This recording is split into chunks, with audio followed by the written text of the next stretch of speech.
Alors, je vais continuer à vous témoigner de certaines choses, dont ce dont je vous ai parlé aussi la dernière fois, concernant ce témoignage en fait du retour de la lumière sur cette planète et sur ce système solaire. Mais en fait, la lumière, qu'est-ce qu'elle fait quand elle revient en totalité? Eh bien, elle débusque tout. Elle révèle tout, elle est révélatrice. Mais en même temps, elle agit en tant qu'espace de résolution pour chacun d'entre nous, pour chaque âme, en fait, à la surface de ce monde, et aussi à l'intérieur de ce globe.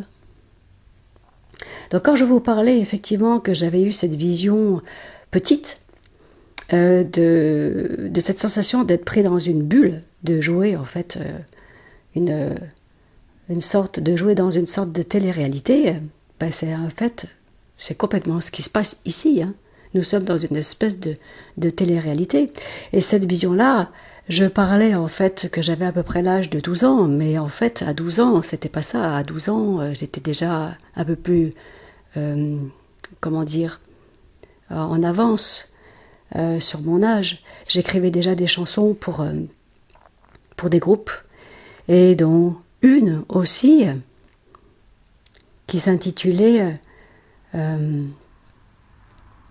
qui parlait en fait d'étoiles dans le ciel. Et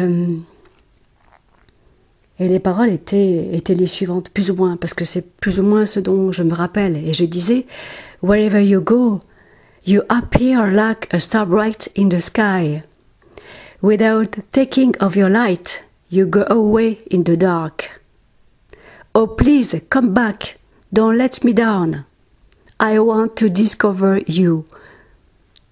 Voilà, c'est ce que je disais dans un des passages en fait de cette chanson, et qui expliquait que j'avais vu en fait cette lumière dans le ciel, et que c'était comme une espèce d'étoile filante en fait qui me filait entre les mains, et puis que j'avais plus du tout cette capacité en fait, je voulais m'en rapprocher de cette lumière, et je sentais en fait qu'elle s'éloignait cette lumière, et je lui demandais, je lui implorais en fait de revenir, de ne pas me laisser tomber.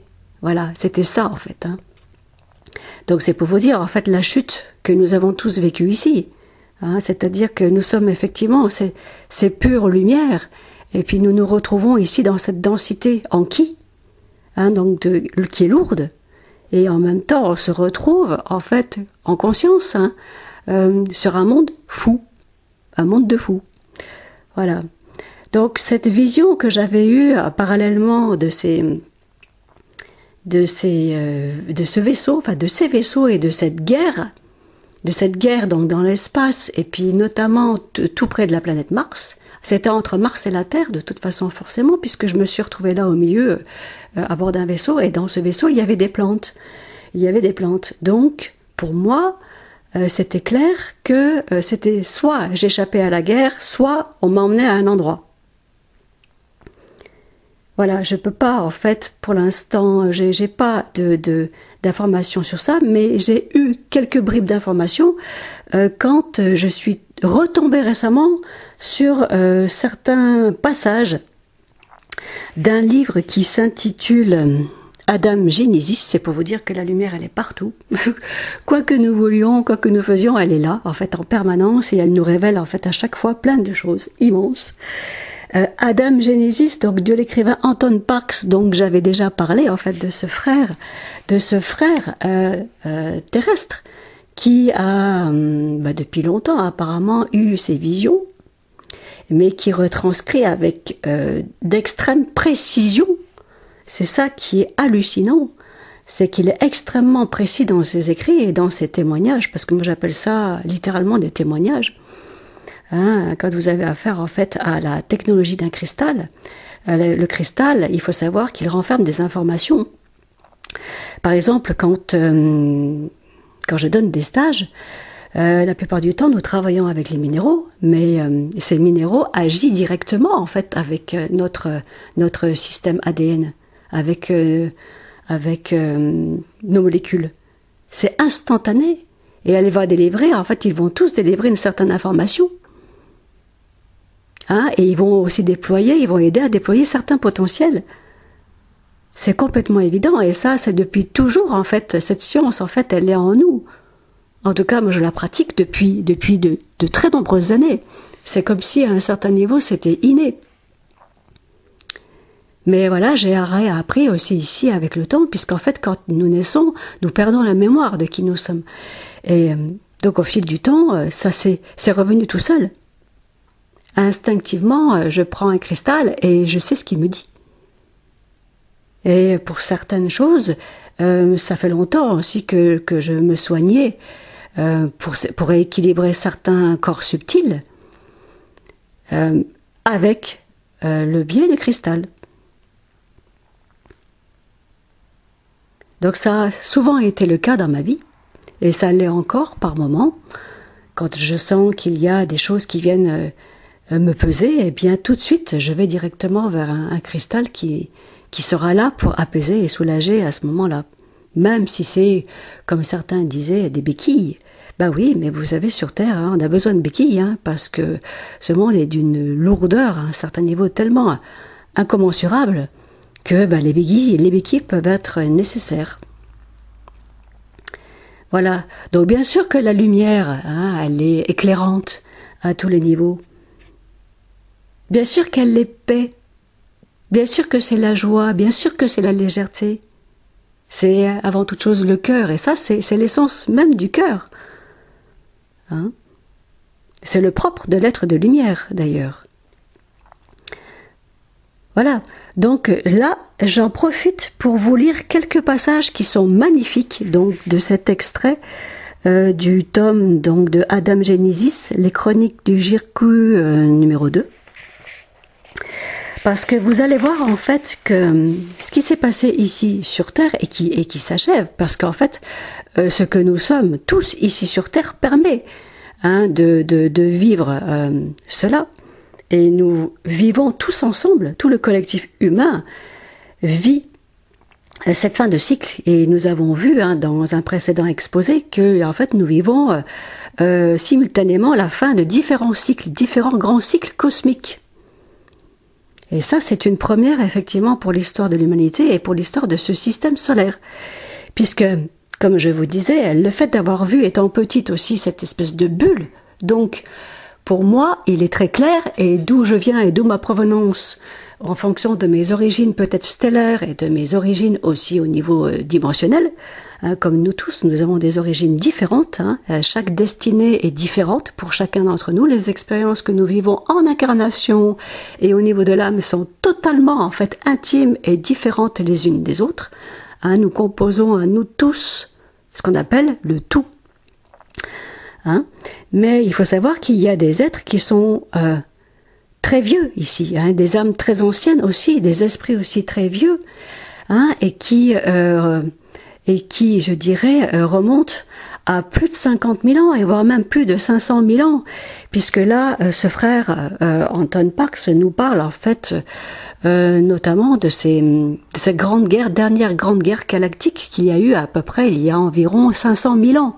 D'après ses écrits, et je veux bien le croire. Effectivement, je veux bien le croire que ça remonte à ce niveau-là. Même si antérieurement, il y a eu encore d'autres grandes guerres aussi, puisque de toute façon, tout est inscrit dans les annales akashiques de la planète et aussi sur le niveau universel, parce qu'il n'y a pas que la Terre qui contient les archives.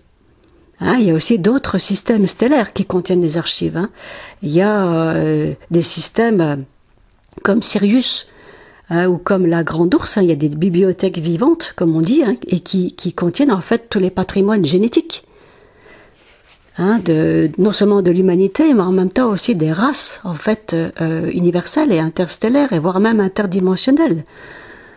Parce qu'il y a des maîtres généticiens parmi toute cette population.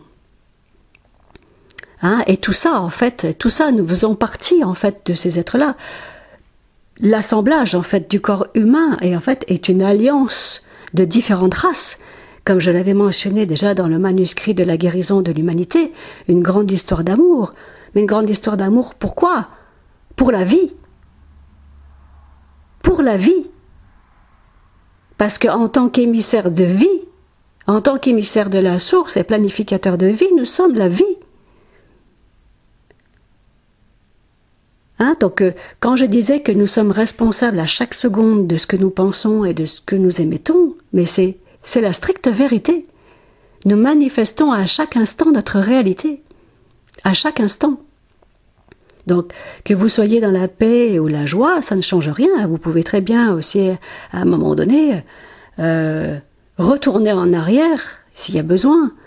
Hein, et parce que le passé, vous allez vous rendre compte à un certain niveau que il n'existe pas vraiment. Hein. Il n'existe pas vraiment, parce que regardez ce qui se passe aujourd'hui. Hein, nous avons tendance, en fait, l'humanité s'apprête à vivre la fin d'un cycle, mais la fin d'un cycle, c'est quoi? Au final, c'est la fin d'une boucle. Donc tout se passe dans cet éternel présent. Il n'y a pas de mystère. Hein? Voilà, donc je vais vous lire. Lui ne parle pas de cette bulle que j'ai vue au niveau de ce système solaire, hein, de cette héliosphère. Mais il est certain, effectivement, que ce n'est pas naturel. Ce n'est pas naturel. Ce système solaire tel que nous l'avions conçu n'avait pas de bulle. Il a été enfermé dans une bulle. C'est pas pareil. On appelle ça donc un système falsifié. Hein, et à partir du moment où il y a une héliosphère, donc il y a enfermement, il y a magnétosphère, ionosphère, stratosphère, etc. Toutes ces choses-là, en fait, sont à l'image de l'héliosphère principale. Et donc, naturellement, eh bien, ça va susciter, en fait, un enfermement de la conscience collective. Et dans cet enfermement, qu'est-ce qui se passe? Eh bien, il y a, en fait, le monde des croyances. Voilà, où ça va stagner.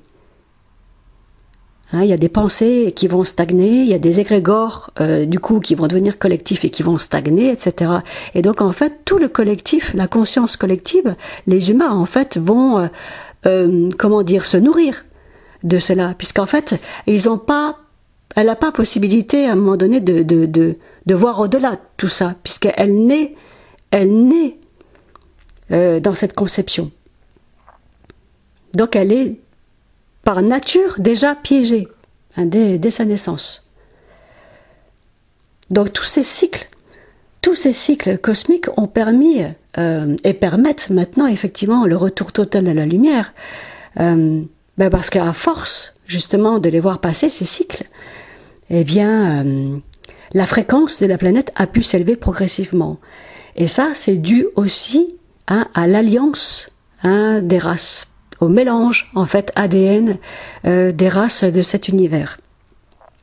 Et ça, on va en parler aussi, je vais vous en parler lors des passages que je vais vous lire, hein, de cet ouvrage qui est magnifique, qui est vraiment magnifique, hein, qui vient aussi vous confirmer aussi ce que je viens de vous dire.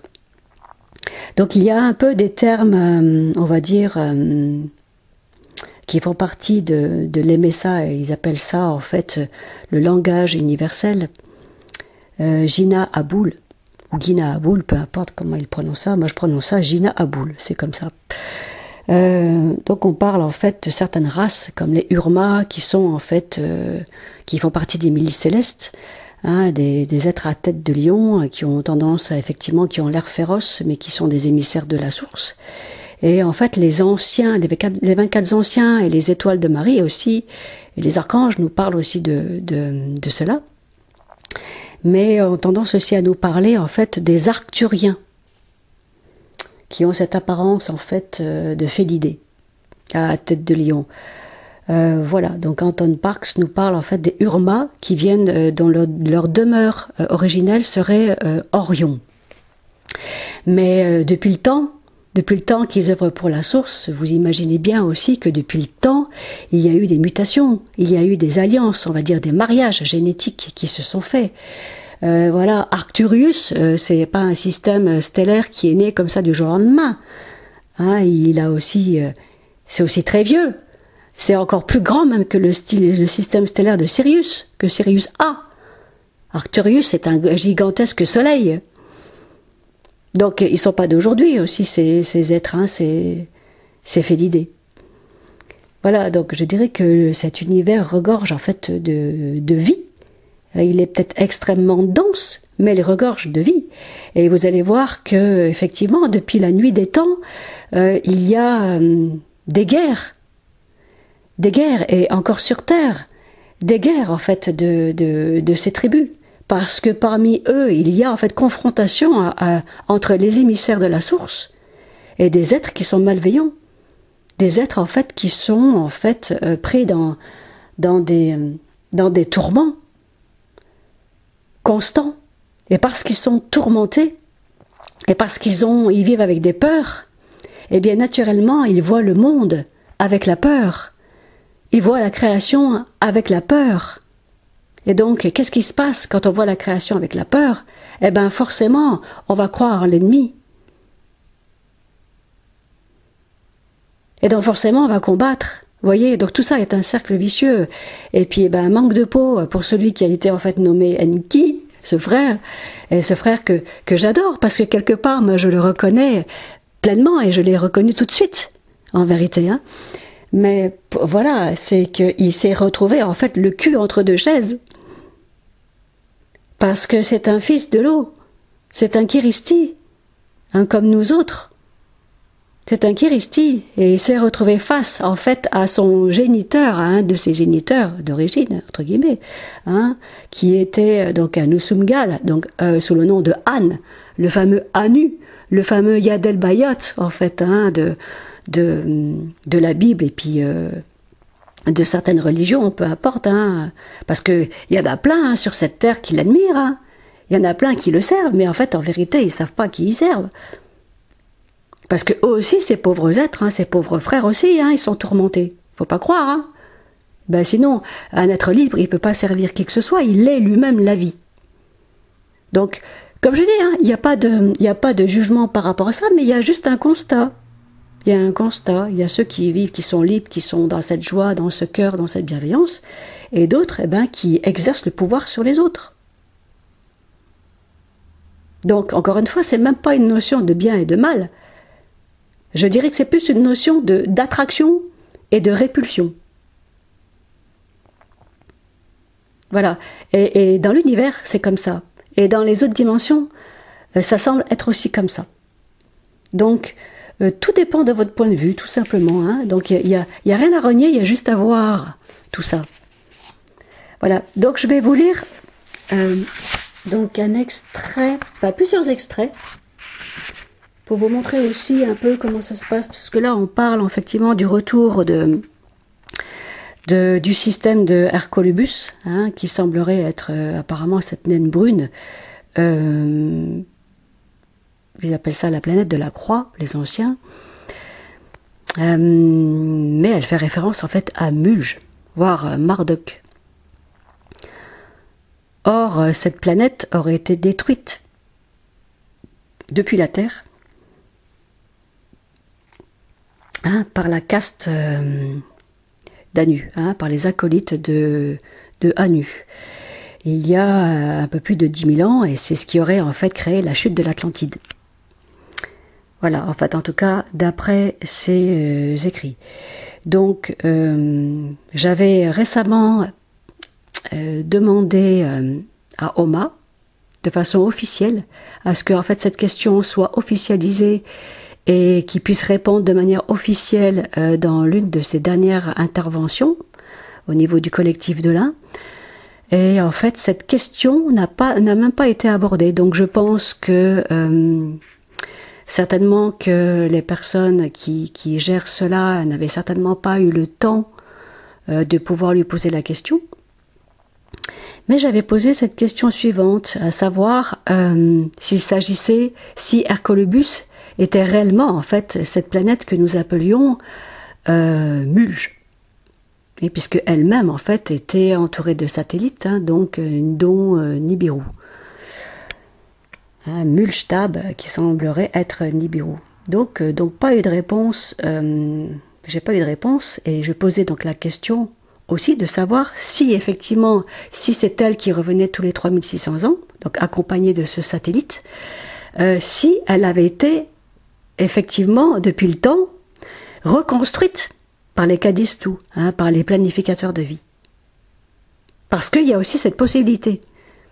Hein, ce sont des planificateurs de vie, et nous sommes cela aussi à un certain niveau. Voilà, donc tout est possible. Hein, tout est possible. Donc c'est pour ça que je ne peux pas m'opposer à ce qu'a écrit en fait ce frère, Anton Parks, et je ne peux pas non plus m'opposer à qui que ce soit, aux anciens et aux archanges. Vous voyez ce que je veux dire? Donc voilà, donc de mon point de vue, il n'y a rien à dire à ce niveau-là, parce que c'est quelque chose qui se vit véritablement, hein, ce retour de la lumière. Donc que ce soit Hercolubus, que ce soit Némésis, que ce soit Marduk, que ce soit la planète de la Croix, Mulge, peu importe comment elle s'appelle, ben peu importe en fait. La lumière, elle est là et elle est sentie par nombre d'entre nous. Et même si personne ne connaît en fait ça, eh ben je dirais que ça n'a aucune importance. Voilà. Hein? Donc, pour en revenir à Adam Genesis et ce que je vais vous lire. Alors, c'est une période qui remonte donc à un peu plus de 500 000 ans. Et il parle justement, donc là, celui qui parle et qui témoigne s'appelle Enki. Hein, et Enki donc, est entouré de sa sœur, Seth, donc dont le nom en fait Seth, qui signifie présage de vie, qui est en fait aussi un diminutif du nom de Seth, Ran. Donc c'est une planète qui tourne apparemment autour de Sirius 3. Voilà, parce qu'il faut savoir que Seth, en fait, donc sa sœur, Seth, est en fait une des entités qui a en fait qui aurait apparemment un sang, je dirais, de qualité pure, très pure, par rapport au reste de la famille royale, puisque c'est elle en fait qui est porteuse quelque part comment dire, du génome en fait Gina Aboul, du génome, je dirais Akbal plutôt.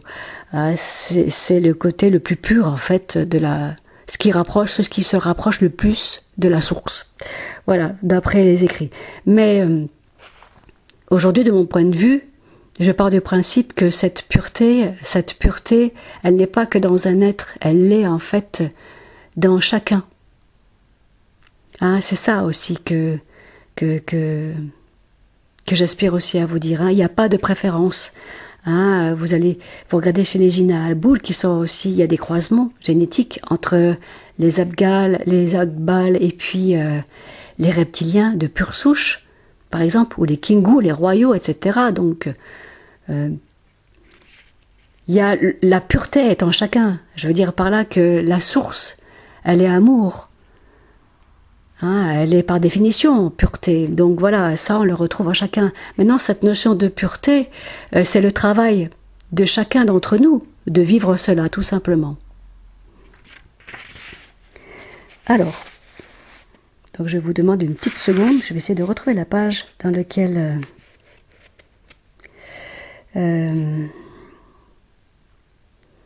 j'ai indiqué ça. Alors voilà, donc là c'est un extrait donc du livre au moment où en fait Enki expliquait donc que les rescapés donc de cette guerre s'imposent directement en fait sur Uras. Et les rescapés de cette guerre, de cette grande guerre, en fait ont combattu donc la grande mère universelle qui s'appelait en ce temps-là Tiamata. Et Tiamata apparemment donc aurait donné le nom Tiamate à ce système solaire, Tiamate. Mais elle, c'est Tiamata. Donc, elle a été combattue par Anne et toute sa clique, en fait, d'Hanouna. Et voilà, donc son vaisseau a été détruit, son vaisseau est même apparemment tombé sur Terre. Il est tombé dans l'océan, apparemment dans l'océan ou la Méditerranée, peu importe, je ne me rappelle plus, mais dans la mer en tout cas. Donc, a priori, si on fouille même les fonds marins, on doit trouver de sacrées choses. Ça, je peux vous le garantir, parce qu'apparemment, il y a eu pas mal de vaisseaux qui ont échoué sur Terre. Et donc, il y a un moment donné où, en fait, Enki décide avec sa sœur Seth, et puis Namu, la mère, donc généticienne, la mère généticienne de tous, en fait, Namu, qui s'appelle aussi Mamitu, elle a plusieurs noms, Dame Kina aussi, mais aussi Barbelu, quand on remonte très très loin dans l'histoire, quand ça remonte à des millions d'années, qui est la grande mère généticienne, et donc Mamitu, peu importe, qui est la grande planificatrice en chef de Uras. Voilà, donc ça, c'est une grande mère généticienne, eh bien, c'est Marie. C'est celle que nous appelons tous Marie.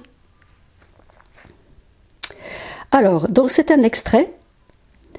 Donc, voilà, donc là, je vous lis en fait exactement ce qu'il dit.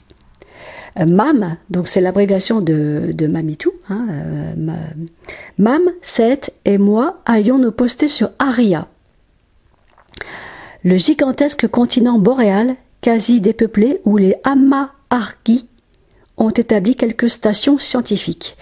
Alors Aria, apparemment, ça représente en fait l'Antarctique. L'Antarctique que nous connaissons nous actuellement, qui est en fait telle que nous la connaissons, est une partie gelée du globe. Hein, mais là, vous allez voir qu'il y a 500 000 ans, c'était pas du tout ça. Les Ama-Argi aussi sont des planificatrices, des maîtresses généticiennes. Ama, qui signifie aussi de la mer. Hein, elles étaient en fait les filles de Tiamat Ta, voilà, je ne veux pas me tromper non plus, de Tiamata. Et c'est parmi en fait ces planificatrices, c'est elles aussi qui ont créé plusieurs races sur Terre, qui ont aidé à modifier aussi le génome humain, dans le souci de l'améliorer, bien sûr. Et en même temps, qui ont créé les éléphants. Elles sont à l'origine de la création des éléphants. Voilà, donc les trois protagonistes en fait allaient en fait rejoindre cette zone. Donc Aria est un pays très verdoyant sur lequel le vent du nord souffle agréablement. Ce dernier produit parfois des airs mélodieux aux abords de la déclivité qui mène vers l'Apsu. Donc l'Apsu, donc il faut savoir que Enki était en fait le roi de l'Apsu, donc le roi de l'intraterre. Hein, c'est lui qui avait en charge la gouvernance et qui avait hérité d'ailleurs de l'intraterre de Uras. Je foulais pour la première fois le sol de ce nouveau territoire. Aria est très sauvage. La zone sur laquelle nous nous étions posés était parsemée de replis naturels. Les cimes des montagnes les plus hautes étaient couvertes de neige. Ce fut la première fois de mon existence que je voyais un tel phénomène. Aucun ugubi, donc singe, ou ucubi, genre homo, n'avait été implanté ici. Les plaines paisibles baignaient dans un climat tempéré. Cependant, nous étions bien loin des températures de Margida, la grande ours, et de Mulmul, les Pléiades. Saët grelottait un peu. Mam nous dit subitement, le temps est venu. Elle sortit un petit cristal jaune de l'étui de sa ceinture et le fit tournoyer au-dessus de son crâne. Le temps de tourner la tête plusieurs fois pour scruter les alentours, deux Namlu apparurent soudainement. Donc les Namlu, ce sont en fait des êtres de lumière. Donc deux Namlu apparurent soudainement dans notre dimension. Ceux-ci me semblèrent encore plus grands que ceux que nous avions l'habitude d'aborder. Leur stature m'impressionna terriblement. Saët et moi ne savions pas qu'il était possible de convoquer des Namlu à l'aide d'un tel minéral. Ce sont des Namlu provenant d'étages très élevés. Je suis la seule à posséder ce cristal. Personne ne doit être informé de l'existence de cette pierre. Dimage, donc Dimage, c'est une des sœurs aussi de Namu, en est la gardienne. Et Dimage est aussi la reine, une des reines aussi de l'intraterre. C'est une des grandes gardiennes. Dimage en est la gardienne lorsque je m'absente de cette planète, souffla notre génitrice. Namu s'adressa à eux par la parole. Bienvenue à vous et soyez remerciés de nous honorer de votre présence. Mam leva la main. Les deux êtres, grands comme des montagnes, répondirent de la même façon. L'un d'eux changea subitement de physionomie. Ce fut seulement à cet instant que je compris que les Namlu étaient polymorphes. Ma stupéfaction s'accrut encore lorsque l'être s'adressa à nous dans notre langage. Les créatures du monde de la dualité sont de bons compagnons lorsqu'ils se détachent momentanément de l'ego pour nous aborder. C'est toujours une joie de te rencontrer, Subatam, qui signifie reflet brillant. Les temps sont difficiles pour les alliés de la source. Des spécimens à l'épanouissement restreint appartenant à notre propre famille arrivent sur Uras. Vous ne les connaissez pas encore. Ils sont différents des Kingu. Ça, c'est les royaux. Ils ont chassé vos créateurs et sont actuellement en conflit avec les Kingu. Ils perturbent la fragile quiétude qui habite Tiamat, le système solaire, et souhaitent transformer cette partie de notre univers. Alors, je crois que c'est Mamou qui répond. Oui, nous avons vu ces êtres. Nos fondateurs nous ont également parlé d'eux et des liens qu'ils possèdent avec les Kingu. Ils les nomment Jilimana, bestiaires célestes. Les derniers Kadistu avec qui nous sommes actuellement en contact sont les Urma, donc les fameux guerriers en fait de la source, à tête de lion. Que pouvons-vous nous faire présentement pour être agréables? Donc ça, effectivement, c'était les Namlu qui répondaient à Namu. Nous avons pensé qu'il serait judicieux de vous présenter à ces Jina Aboul, afin qu'ils soient témoignés de l'ingéniosité des émissaires de la source. Votre présence ainsi révélée ne pourra que contenir leurs projets malveillants. Alors ils répondent. Le ciel est immense. Ses étoiles vont à l'infini. Certaines naissent aujourd'hui alors que d'autres meurent au même instant. L'océan est grand et ses perles sont innombrables, mais certaines pourraient sembler plus agréables à la vue que d'autres. Uras est vaste et ses différentes formes de vie sont en nombre considérable. Pourtant, elles sont toutes soumises au rythme du Kigal, qui relève de la vie, de la mort et de la renaissance. Si une forme de vie primitive, issue de la source, souhaite s'installer sur Uras, nous ne pourrons l'en empêcher. Le Kigal d'Uras est un lieu où les changements sont réguliers. C'est un monde d'échange et de dualité. Et elle répond, ce monde ira à sa perte si les plans des Jina-Aboul ne sont pas contrés dès à présent. Vous êtes vous-même en danger. Et ça, c'est Namu qui répond. Et les Namnu répondent, oui, nous ne l'ignorons pas, Subatam. Reflet brillant. Notre rôle premier était de garder le ki d'Uras pour les émissaires de la source. Nous l'avons fait durant de multiples limamu, des millénaires. À présent, un maître du ki a été nommé par vos soins. Nous nous réjouissons qu'ils agissent de ton fils. Rien n'arrive par hasard, Subatam. Nos fondateurs n'ont pas véritablement été repoussés de Tiamat, le système solaire, mais se sont retirés temporairement pour laisser la dualité prendre ses droits dans ce monde où le processus évolutif de l'âme prédomine largement. Cependant, les fondateurs veillent toujours. Nous nous en remettons à ton jugement et à celui de ton fils Enki. Si vous pensez qu'il est judicieux de nous présenter à vos frères, alors c'est avec joie que nous vous laisserons faire. Et vous allez voir ce qui va se passer un peu plus tard. Mamitu se mit d'accord avec les deux Namlu sur la façon de procéder, et ces derniers disparurent de notre dimension en nous saluant. Saet et moi fûmes secoués par cette rencontre à la fois surnaturelle et instructive. Ben oui, parce qu'ils avaient affaire en direct à l'apparition d'êtres de lumière, comme nous quand on rencontre les archanges, ou les fées, ou tous les êtres en fait qui sont au-delà de notre dimension, qui sont des êtres évolués. C'est toujours impressionnant effectivement pour ceux qui sont encore en ki, c'est-à-dire nous ici en chair, et en troisième dimension. Donc il y a toujours en fait cette sensation d'être impressionné quand même qu'on le veuille ou pas. Voilà, donc Enki continue, et il dit « Je profitais de ce moment en suspense pour enfin questionner Mam sur l'origine des fameux limiers Urma.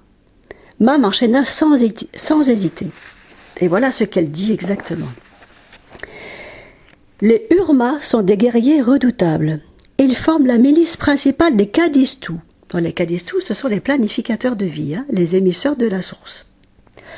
Lorsque des situations difficiles doivent être dénouées, les Urma sont généralement désignés pour mettre de l'ordre là où il n'y en a plus.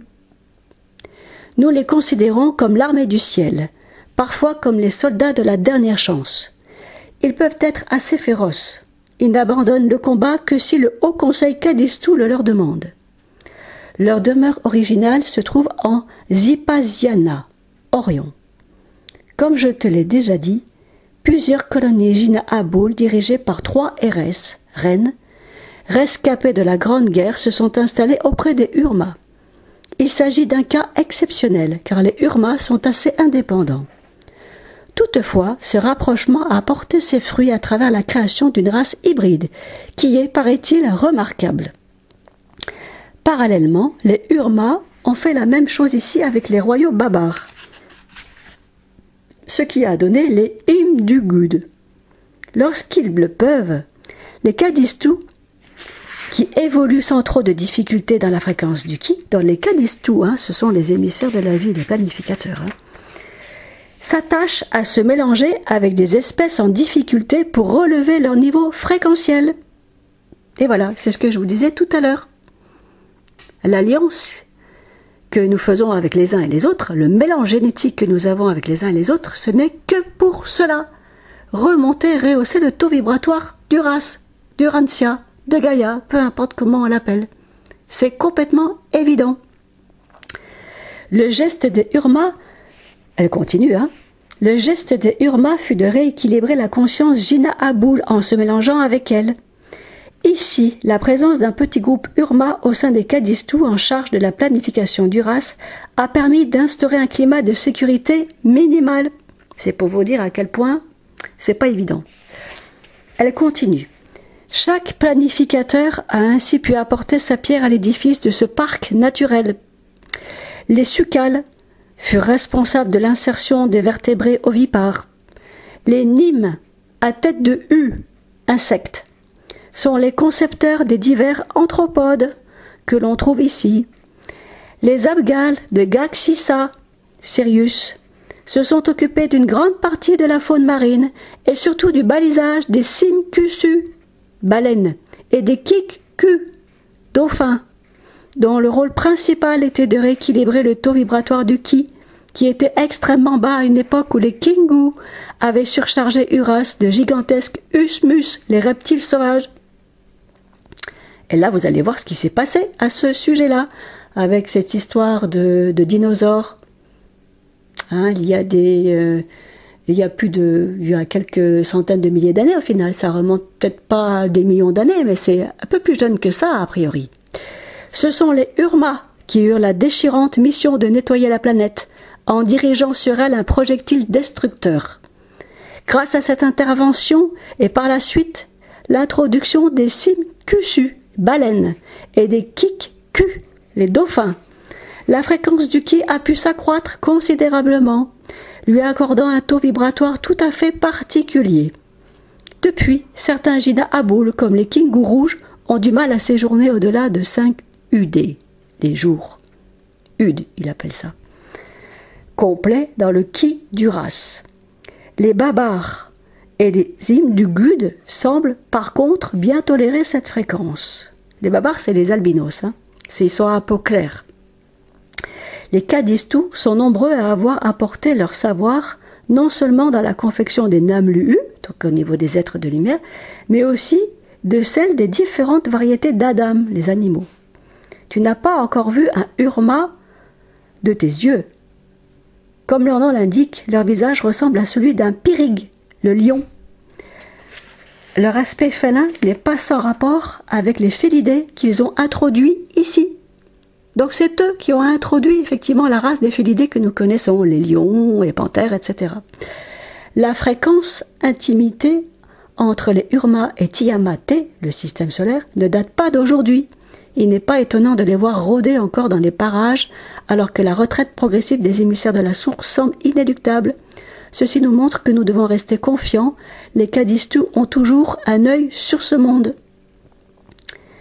Voilà, donc ce que j'essaie de vous dire, c'est qu'en fait, quoi qu'il arrive, quoi qu'il soit arrivé en fait à cette planète, on n'a pas pu empêcher cela. On n'a pas pu empêcher la dérision totale en fait et l'expérience totale de la dualité ici sur ce plan. On n'a pas pu. Hein? Et je vais continuer un autre passage qui est aussi extrêmement important pour vous dire en fait ce qui se passe en fait quand les êtres plus ou moins ordinaires en fait qui vivent cette dualité se confrontent d'un seul coup à des êtres de lumière. Vous allez voir en fait que eh bien le comportement change littéralement à la vue en fait d'un être de lumière. Hein, et c'est le rôle justement de la lumière. Le rôle de la lumière est de nous en fait rappeler qui nous sommes. C'est-à-dire l'amour. Nous sommes l'amour. Et l'amour c'est le cœur. Et dans le cœur il n'y a aucune discordance. Il ne peut pas y avoir de falsification. Il ne peut pas y avoir de manipulation. Il ne peut pas y avoir de mensonge. Vous voyez ce que je veux dire? Voilà. Donc en fait, ceux qui avaient en fait fait la guerre donc à cette mère, cette grande mère en fait universelle, Tiamata, hein, et qui se sont en fait se sont autoproclamés effectivement, qui ont gagné cette guerre entre guillemets, hein, mais en fait ils ont en fait comment dire affronté tout simplement les émissaires de la source. Hein. Ils n'ont fait que les affronter. Hein. Voilà, et dans leur propre orgueil, dans leur propre vengeance, dans leur propre en fait prise de pouvoir hein, sur la totalité de ce système solaire. Hein, et en fait, ils ont débarqué sur Uras. Hein, et non seulement ils ont débarqué sur Uras, mais en plus ils se sont autoproclamés chefs, puisque quand ils sont arrivés, ils étaient avec une armada. Hein, et sur Terre, le pauvre Enki et puis ses Amahargi et puis ses sœurs, hein, et ben ils n'étaient pas grand monde. Il n'y avait pas grand monde en fait, hein. Donc ils étaient minoritaires. Eux sont arrivés avec leurs grandes armes et compagnie, hein, et se sont pris en fait pour des êtres supérieurs. Et ils se sont littéralement imposés sur la terre. Et donc le reste que je vais vous lire en fait va confirmer tout simplement ce que je vous dis depuis un certain moment. Alors bien sûr, vous allez voir le pauvre Enki, un fils de l'eau et Kiristi qui est bien embarrassé parce que justement il a dû s'en mêler avec son géniteur Anu. C'est lui en fait effectivement qui l'a créé. En tout cas qui lui a permis en fait de voir le jour sous la forme, hein, sous cette forme-là. Donc lui il est bien embarrassé parce que je vous dis il a constamment le cul entre deux chaises et il est obligé de faire avec les deux, à la fois avec ces êtres qui sont d'une arrogance extrême et à la fois avec ses sœurs d'amour et cette mère aussi génitrice hein, qui ne veulent aussi que leur bien, hein, mais qui en même temps veulent aussi sauver, aussi hein, veulent en fait quelque part, comment dire, protéger la planète hein, de ces invasions et puis de ces aberrations. Mais elles vont voir aussi que, eh ben, qu'elles pourront pas continuer à protéger la planète telle qu'ils le voudraient, parce qu'il y a des choses, il y a des forces qui s'imposent. Ça s'est imposé en fait malgré eux. Alors voilà, je continue un petit peu ces passages qui sont extrêmement passionnants au final, parce que c'est passionnant de tomber sur ces archives. Hein. Nos vaisseaux se posèrent face à l'armée rassemblée. Ça c'est Enki qui parle toujours. Hein. Nous n'étions pas très nombreux. Donc là, en fait, ils se confrontent à l'armée donc de Anu. Et puis des ancêtres, hein. Ils appellent ça les ancêtres, c'est des cucus. Hein. Les Usumgal, donc qui sont des pures souches reptoïdes. Mam, Set, Zeuti, donc Zeuti, donc qui est un de ces Nungal à Enki. Hein, il a créé en fait 7 Nungal, je crois qu'il y en avait au nombre de 7, donc Zeuti. Zeuti qui deviendra en fait son protégé aussi, et plus tard Thoth en Égypte. Hein. C'est le même, c'est exactement le même personnage. Et Dimage, donc la reine en fait de l'Apsu, la reine de l'intraterre, m'accompagnait. Nous étions flanqués d'une centaine de Nungal, dont les Nungal dont Zéouti en fait partie, de notre quarantaine d'Anouna et de 400 Amahargi.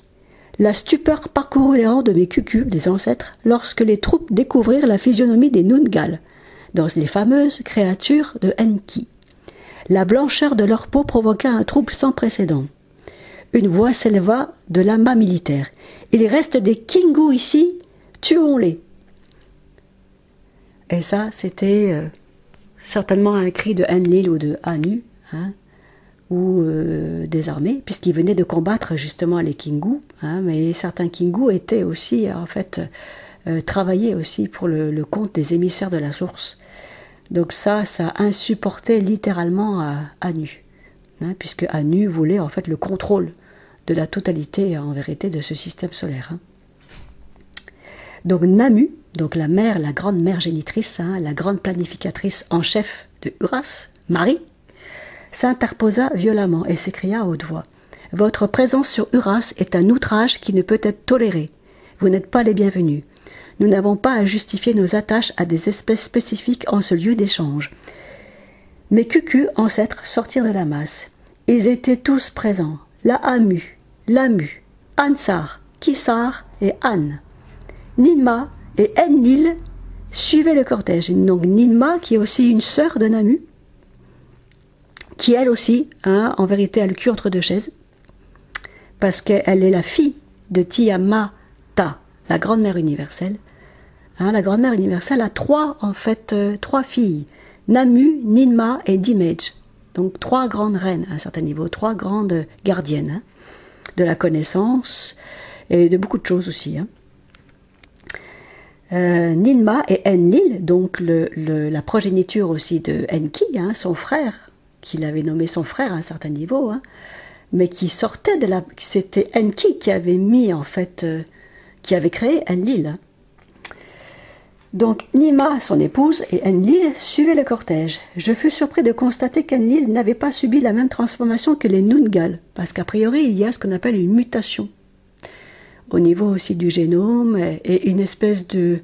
Il y a certaines races qui subissent une mue. Hein, et notamment dans les races en fait reptiliennes. Donc c'est très courant. Était-ce l'association des gènes de Namu et des miens qui avait annulé sa transformation en dérivé Umdugud? Tout ceci était stupéfiant. Tu n'as rien perdu de ton sens du pouvoir. Tu donnes toujours des ordres comme ta défunte maîtresse, releva Ansar. Inutile de faire du zèle, ta créatrice n'est plus là pour te couvrir. Vous êtes désormais soumis à nos divines injonctions. Voilà. Ça, c'est les Usungal, hein, qui s'imposent de force sur la terre. Plusieurs dizaines d'Anuna aux allures nobles suivaient de près les Usungal. La plupart de ces derniers dépassaient les fils d'âne de 3 têtes. Je scrutais au hasard l'esprit d'un des Anuna afin de savoir comment j'étais considéré à leurs yeux. Alors ça c'est marrant aussi. Une certaine confusion déchirait le cœur des soldats. J'étais à la fois le fils d'âne, celui qui avait le pouvoir de les commander, mais aussi un lâche qui avait préféré se réfugier dans les jupons de sa génitrice de manière à ne pas prendre part au combat avec eux. Enlil fit un signe aux guerriers. Un tapage grandissant se fit entendre dans l'atmosphère étouffante. Un corps fut projeté en l'air et retomba lourdement à nos pieds. 3 autres suivirent. Il s'agissait des cadavres d'un Kingu à la peau verte, d'un Kingu babar, d'une Namasutum et d'un guerrier Urma. Donc ils n'ont en fait aucune pitié. Rien. Aucune pitié, ils n'ont rien, ils n'ont pas en fait du tout... Il n'y a pas du tout la sagesse. Mais vous allez en fait le voir tout le long en fait de ce petit récit. Pour la première fois, je fis face à un Urma. Sa peau était dorée comme le soleil et sa chevelure abondante d'un ton ocre accusé. Donc les Urma, c'est les félidés à tête de lion. Hein, ils font partie des milices en fait célestes. Hein. Voilà ce que nous faisons de nos adversaires, reprit Ansar. Ceci n'est qu'un pâle reflet du sang qui a été versé à torrent à cause de Tiamata et de ses alliés. C'est Enlil, notre champion, qui nous a menés à la victoire. C'est à lui que revient le droit d'administrer ce territoire. Vous n'êtes qu'une poignée, rangez-vous de notre côté ou vous mourrez tous. Ninma, donc c'est l'épouse de Enlil, s'avança légèrement et prit une allure avantageuse. Son visage resplendissait de poudre de Kusig, d'or. C'est de l'or. Enlil, mon aimé, a été proclamé maître du Marduk par l'ensemble du conseil Usumgal. Les hauts dignitaires Anuna ont aussi voté. À lui seul revient désormais le droit d'administrer les Anuna du Duku. À cet effet, nous lui avons accordé le titre de Marduk. Alors le Marduk, c'est un espèce de registre où il y a en fait énormément de textes de lois qui sont en fait des tâches que certaines races en fait ont à exécuter dans l'ensemble de l'univers, plus ou moins. Et là, c'était a priori sur ce qui se passait sur la Terre et le système solaire. Voilà. Donc il y a des maîtres, on appelle ça des maîtres du Marduk, et Enki en était apparemment le roi.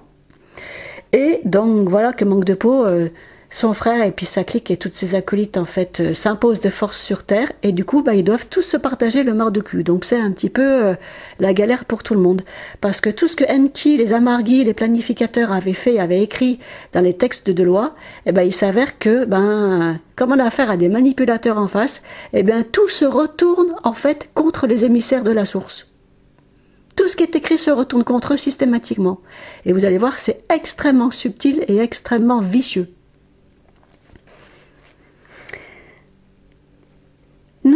Alors elle continue.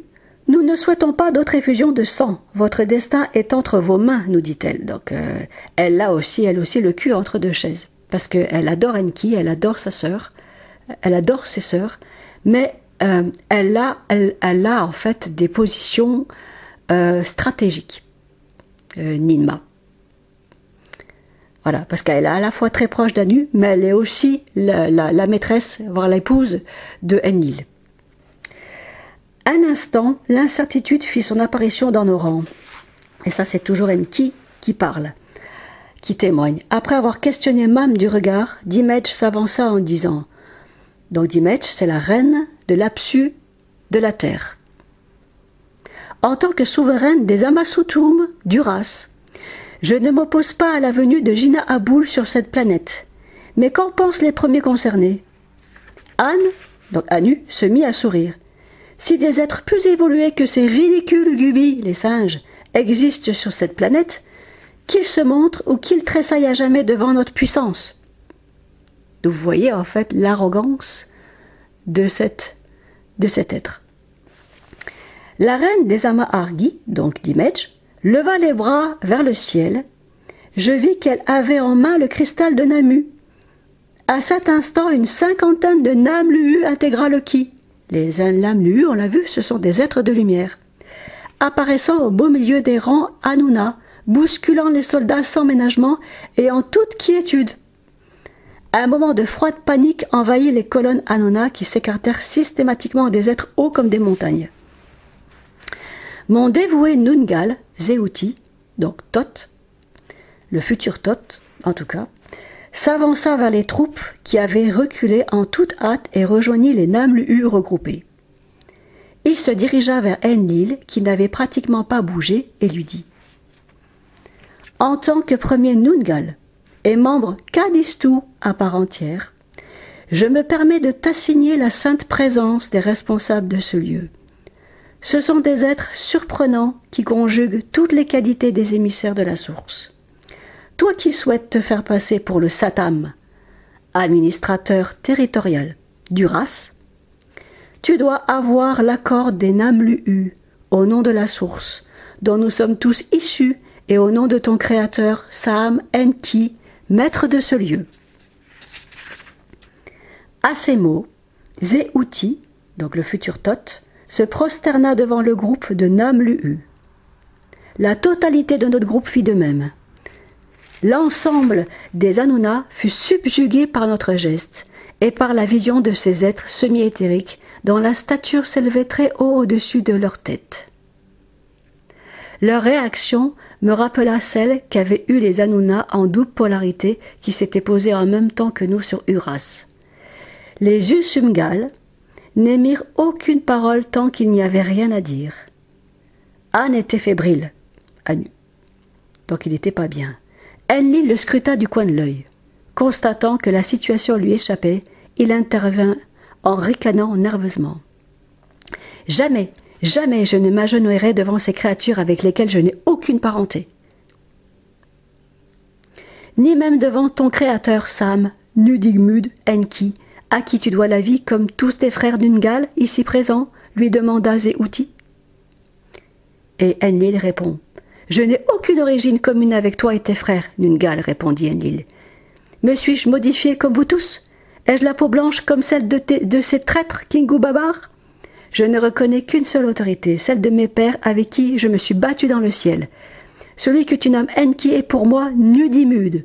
En tant que fils d'An, il est tout juste un frère pour moi, mais pas mon ascendant. Anu s'approcha d'un air moqueur.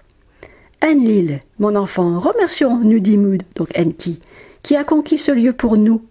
Ses desseins étaient nobles. Il a su s'intégrer aux diverses engences qui composent ce monde qui nous est inconnu.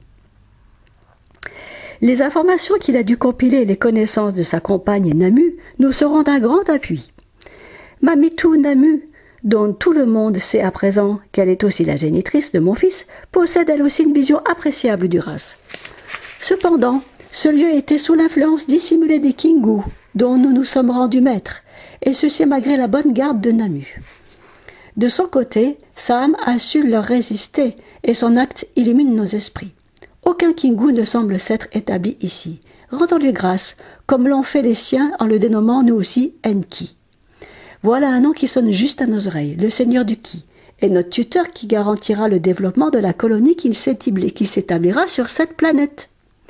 Il devra faire preuve de détermination, et l'ingéniosité dont il a témoigné à notre égard sur le Duku assurera une survie précieuse aux Nanuna. Nous sommes tous d'accord. Nous n'allons pas priver Nundimud de ses droits. Nous lui laissons la pleine gestion de ses terres, mais il aura déjà beaucoup à faire avec son Apsu, et avec tous les autres qui abondent en Tiamate, le système solaire. Pour cette raison, et en remerciement de son acte de bravoure, le Grand Conseil Usumgal, donc reptilien, a décidé qu'Enlil sera le Satam, l'administrateur en chef de toutes les exploitations Anuna. Enlil et Enki travailleront ensemble pour la survie de notre colonie. Ninma va rester ici auprès de son Nitalam, l'amant. Nos fils tireront parti de son savoir parfait. Quant à nous, nous allons achever de purifier Tiamate, le système solaire, de nos ennemis. Lorsque nous aurons achevé notre mission, une partie retournera sur Undudissima, avec le Haut Conseil, une du Idima, Dimsa, une du Indimsa, j'y arrive pas, c'est Mars.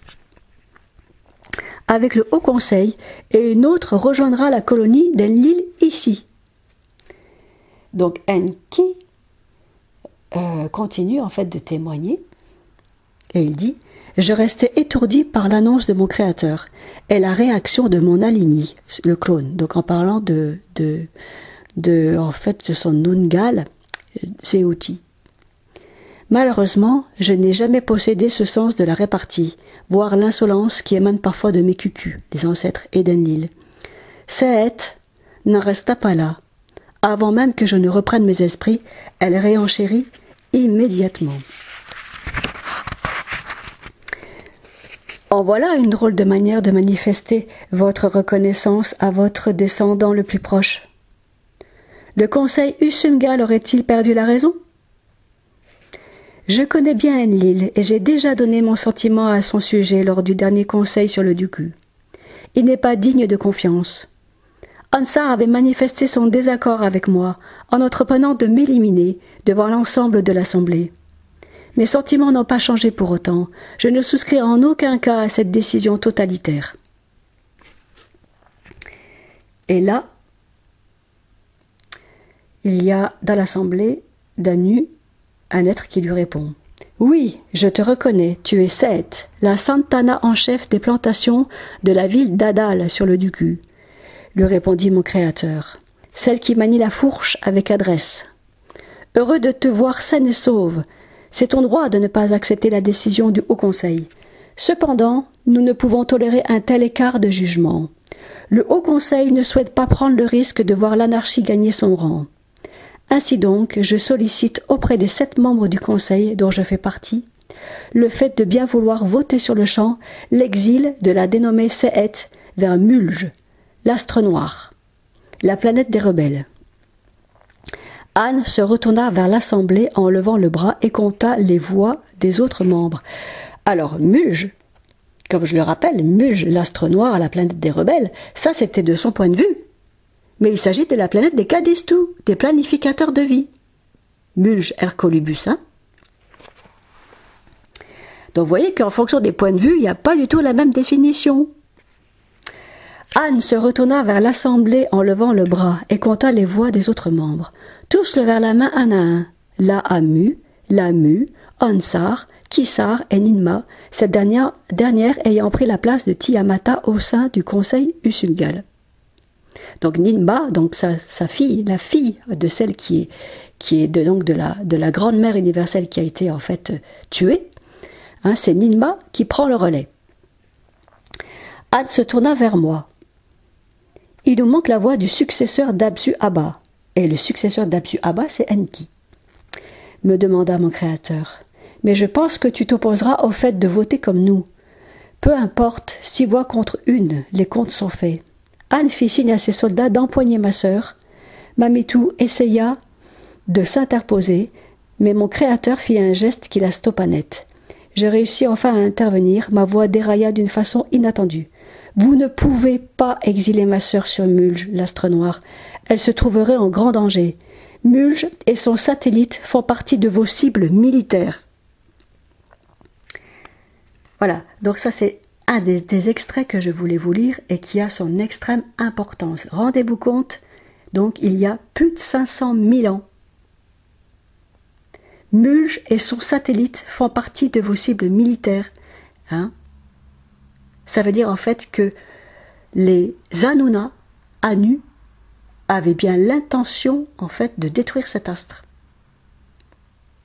Parce que ils voulaient éradiquer en fait les planificateurs de vie. Hein, ils voulaient faire en fait leur monde. Ils ont donc volé effectivement la création de Namu, donc de Marie. Ils l'ont bien et bien volé pour s'établir et pour la détrôner, hein, de Uras. Et c'est ce qu'ils ont fait. Alors, là dans cet ouvrage, c'est pas encore tout raconté, mais donc il y a du sang pur, hein, et aussi un danger potentiel en fait pour le clan d'Anu et toute sa clique, hein, et pour leur projet en fait fallacieux. Parce qu'un sang pur peut pas laisser faire une chose pareille. Un sang pur va naturellement en fait faire barrage à tout ce qui se passe. Hein. Hein, c'est comme si vous disiez à un moment donné que, je sais pas, il y a la guerre et d'un seul coup la lumière elle revient. La lumière elle va venir éclairer, elle est vérité. Ben, Seth et Enki, c'est un peu le rôle qu'ils ont. Et c'est le rôle en fait de tous les émissaires de vie. C'est le rôle de tous les êtres libres, qui est d'éclairer, qui est de révéler. Hein, les mensonges ils sortent, hein. C'est naturel en fait. Mais vous voyez bien qu'en fait, eh ben, tout cela en fait se retourne inlassablement contre eux, malgré tout. Parce qu'ils représentent, ils arrivent sur Terre, je vous dis, en force. Ils peuvent rien faire contre cette force destructrice. Ils ne peuvent absolument pas s'opposer à cette force destructrice. Donc ils sont obligés de concilier avec. Ils sont obligés de contracter avec. Ils n'ont pas le choix. Hein? Voilà. Donc en fait, Anu va continuer en fait à répondre à Enki. Ainsi, cette Nindigir, la prêtresse, est la fille de Namu, donc la fille de Marie. Raison de plus pour l'éloigner d'Uras et de sa colonie, lança Anne. Anu. Voilà qui explique cet étrange comportement, mon fils. Non, il a raison, reprit Ansar. Nous l'emmènerons sur Udu-Indissa, sur Mars. Elle sera bien plus utile entre nos mains qu'entre celles de nos ennemis Kadistou. Donc les planificateurs de vie. Ansar se mit, donc c'est le frère d'Anu, Ansar. Ansar se mit à loucher sur Seth. J'eus un véritable sentiment de dégoût. Je sentis que son projet était trouble. Mon créateur hésita un court moment et acquiesça. Ma sœur se retrouva entre les mains des soldats en un instant. Elle eut à peine le temps de me fixer d'une façon insistante qu'elle avait déjà disparu dans les colonnes Hanouna, sous nos regards désarmés. Elle fut manifestement dirigée vers un Jirjila. C'est un vaisseau, un Jirjila. Mon autre sœur s'avança et fit valoir ses droits. Je suis Dimej, la souveraine des Ama-Argi, ou Ama-Argi, qui vivent au cœur de l'Apsu. Mon armée est puissante et elle n'a jamais pactisé avec les Kingu. Je réclame ma part du marché. Je souhaite moi aussi prendre part à ce contrat de répartition des richesses d'Uras. Et là, on répond, c'est ton droit, lui répliqua mon créateur. Mais pour cela, tu dois voir les formalités avec Enki, le concepteur du Marduk, à qui revient la charge de la bonne application de ce texte qu'il partage désormais avec le Satam, l'administrateur des terres sur lesquelles se déploient les Hanouna, donc Anunnaki. Tes Nindigir, les prêtresses, et toi faites partie de l'antique Uga-Mus, le peuple du serpent. À ce titre, les Ama-Argi sont dans l'obligation d'œuvrer pour la survie de nos soldats. Donc voilà ce que Anu impose à Enki et à ses frères et sœurs. Dimej grommela quelque chose d'incompréhensible, mais personne n'y prêta attention.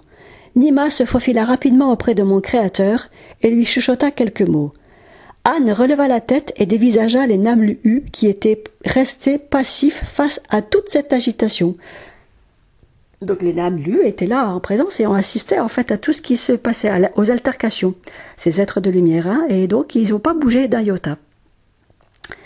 Mon créateur n'était pas très à l'aise, car un certain trouble avait tout de même gagné ses soldats. Il éleva le ton pour s'adresser aux êtres de lumière.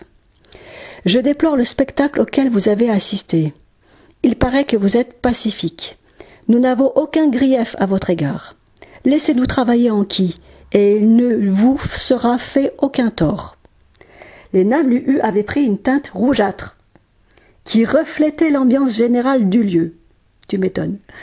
L'un d'eux prit la parole et métamorphosa son visage en celui de mon créateur. La stupeur fut générale. Nous ne nous reconnaissons pas dans vos agissements. Vos mots reflètent les maux qui vous affligent. Vous semblez vous être perdu au sein d'un déséquilibre continuel de l'expression de la source. Ceci vous procure une vision erronée du monde qui vous entoure et vous éloigne de la paix intérieure. Puissent les émissaires de la source qui travaillent au sein de votre groupe vous mener vers la véritable sagesse. Ne vous trompez pas d'adversaire. Les contraires s'attirent toujours. Il n'y a pas de fatalité. Prenez le temps d'entendre ce qu'ils ont à vous dire. Certains expriment directement leur influence, d'autres de manière détournée. Regardez-les agir, et peut-être même endurer le fait de guider votre lignée vers la raison. Le travail devra venir de vous. Personne ne le fera à votre place. Les temps sont venus pour nous de nous éloigner progressivement de cette densité qui est en grand péril. Alors, Namu, justement, sur le coup, ça l'a fait paniquer, et elle répond. « Vous ne pouvez pas faire ça !» s'écria ma génitrice. « Vous n'avez pas été créé pour vous dérober alors que les derniers Kadistou qui travaillent ici ont besoin de vous. Vous n'avez pas été programmé pour cela. »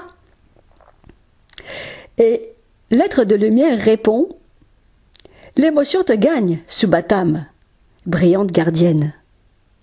Nous n'avons pas du tout été programmés, contrairement à vos propres créations. Tu sembles parfois l'oublier, mais cela est justifié par le fait que les femelles du Jilimana, le bestiaire céleste, n'ont pas participé à notre conception. Nous sommes de simples conduits reliés à la source. Nous n'avons aucune obligation particulière, si ce n'est celle de propager la lumière. Nos créateurs ont quitté cette densité pour vous laisser expérimenter vos idéologies. Cette quête qui guide vos cœurs est en œuvre depuis plusieurs limamu, millénaires. La venue de tous ces soldats figure la phase finale de l'œuvre du Jilimana, bestiaire céleste, sur Tiamat, le système solaire. Cette phase prendra le temps qu'il lui faudra pour se réaliser totalement, mais elle mènera le Jilimana vers une impasse, s'il persiste sur cette voie. Rester auprès du Jilimana alors qu'il met en œuvre la phase la plus pénible de son projet destructeur reviendrait à un suicide pour nous tous. Subatam, brillante gardienne, garde ton énergie à aider les tiens. Tu n'as pas besoin de nos services pour finaliser l'œuvre de ta vie. Nous vous quittons, maintenant. Puisse la raison vous gagner à jamais, au risque de vous perdre dans d'éternels tourments. Voilà. Donc en fait, même Namu, qui croyait avoir créé les aides de lumière, pour vous dire en fait, parce que en fait le potentiel des maîtres généticiens est tellement immense qu'à un moment donné, ils ont cru, eux aussi à un certain niveau, qu'ils pouvaient tout créer. Mais non. Non, ils n'ont pas accès à toutes les informations, tous les maîtres généticiens. Il y a des êtres purs qui émanent de la source et qui interviennent de ci, de là, comme ça. Hein? Voilà. Marie, elle prétend pas avoir créé les archanges. Hein? Ce sont des vertus de la source. D'accord? Voilà, donc c'était des exemples que je voulais vous lire, hein, et qui en fait vous montrent tout simplement que le passé n'existe pas et que en fait ce qui s'est passé il y a plus de 500 000 ans, écoutez, vous avez pu entendre, hein, c'est ce qui se passe aujourd'hui. Hein, l'humanité entière en fait s'apprête à se réveiller à la vérité de qui elle est. Hein? C'est-à-dire que l'être humain est par lui-même, à son essence, d'être de pure lumière. Et cet être de pure lumière, il est quoi? Il émane avant toute chose la paix. La paix. Il ne peut pas en être autrement.